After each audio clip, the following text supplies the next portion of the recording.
Hi friends, అందరికీ నమస్తే.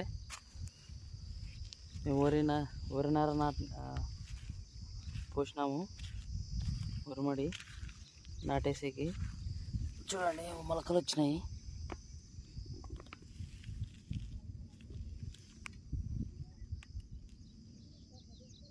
చిన్న చిన్న మొలకలు వచ్చినాయి, చిన్న చిన్న మొలకలు.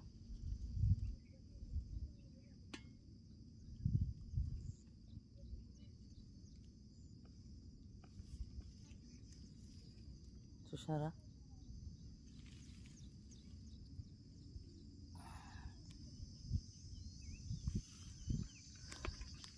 చాలా సంతోషంగా ఉంది. ఇట్లా ఉన్న పొలాన్ని పచ్చగా చేస్తాం మేము. ఒక 20 days ఉంటే పచ్చ కలకలలాడుతుంది అంతా. చూడండి.